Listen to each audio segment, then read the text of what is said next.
Bonjour, c'est Alexandre. Notre monde est un système complexe. Nous sommes un système complexe, des êtres complexes qui interagissons entre nous et avec notre environnement complexe. Pour que tout cela fonctionne bien de façon équilibrée et durable, il faut pouvoir planifier avec des systèmes complexes. Alors voilà une méthode simple pour s'y retrouver dans toute cette complexité. 5 niveaux: système, succès, stratégie, action et outils. Nous évoluons dans un système, la planète Terre, où les règles du jeu sont les cycles naturels qui maintiennent notre environnement dans un état permettant le bon fonctionnement de notre société humaine. Vous pouvez regarder notre vidéo sur le sujet si vous le souhaitez. Comme au football, nous devons respecter les règles du jeu pour avoir une chance de gagner. Il est important d'avoir une définition de ce que le succès signifie. Au football, il s'agit de marquer plus de buts que l'adversaire. Dans notre système planétaire, il s'agit de prospérer sur notre planète aujourd'hui et dans le futur. Et pour ce faire, nous devons respecter les 4 conditions pour un mode de développement durable et les utiliser pour nous guider en chemin. Nous avons également une vidéo sur le sujet si vous souhaitez en savoir plus. Pour atteindre le succès dans notre système, nous utilisons des stratégies afin de combler l'écart entre l'endroit où nous nous trouvons aujourd'hui et celui où nous souhaitons nous trouver dans le futur.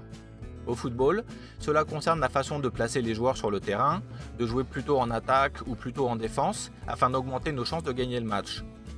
La planification à rebours, backcasting, est une stratégie pour le développement durable et il y a également une vidéo sur le sujet si vous le souhaitez. Les actions font généralement partie d'une stratégie choisie pour atteindre le succès dans le système. Il s'agit d'initiatives dont les priorités sont soigneusement établies afin de nous rapprocher du succès. Au football, les joueurs dribblent, font des passes et tirent au but. Les actions ne permettent presque jamais d'atteindre le succès d'un seul coup, mais elles visent toutes à s'en rapprocher l'une après l'autre.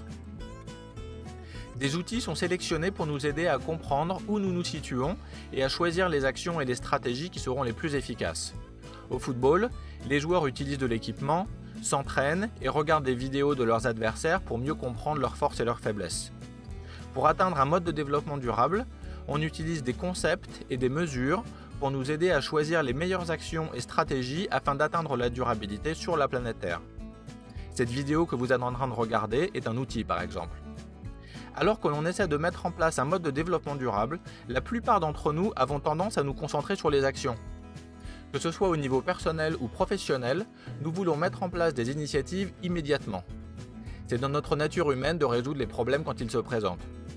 En travaillant avec des entreprises et des municipalités, je me suis aperçu que ce modèle à 5 niveaux peut aider à poser les bonnes questions et à prendre de meilleures décisions.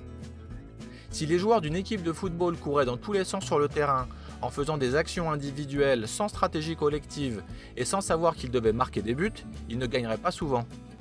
Eh bien, pour que notre société devienne durable, nous devons connaître les règles du jeu sur la planète Terre. Nous devons travailler ensemble de façon stratégique et choisir les outils et les actions les plus adaptés pour atteindre le succès dans le système. Recycler au bureau ou remplacer la flotte d'entreprise par des véhicules hybrides peut être le meilleur choix pour une entreprise donnée, mais pas pour une autre. Je ne dis pas que ce sont de mauvaises initiatives, au contraire, mais le temps et les ressources utilisées pour les mettre en œuvre auraient peut-être pu être mieux utilisés autrement. Je trouve que ce modèle à 5 niveaux est très pratique pour prendre du recul et avoir une structure pour analyser une organisation, écrire un rapport ou répondre à des questions. Il permet également d'éviter de choisir des actions aléatoirement dans des listes de bonnes pratiques et permet d'avoir le plus d'impact possible avec les ressources disponibles dans notre quête pour un mode de développement durable. Nous souhaitons remercier The Natural Step Canada d'avoir sponsorisé cette vidéo. The Natural Step Canada est un leader respecté en matière de développement durable qui fournit des opportunités d'apprentissage de qualité pour les individus, des services de conseil pour les organisations et qui encourage également la collaboration en rassemblant les intervenants dans des labs pour la transition vers la durabilité. Si cette vidéo vous a plu, abonnez-vous et partagez-la avec vos amis. Nos vidéos gratuites sur le développement durable sont financées par un système sur l'honneur. Si vous pensez, comme nous, qu'elles sont importantes et utiles, vous pouvez contribuer le montant de votre choix en cliquant sur le bouton orange. Comme d'habitude, merci à nos donateurs et merci de votre attention.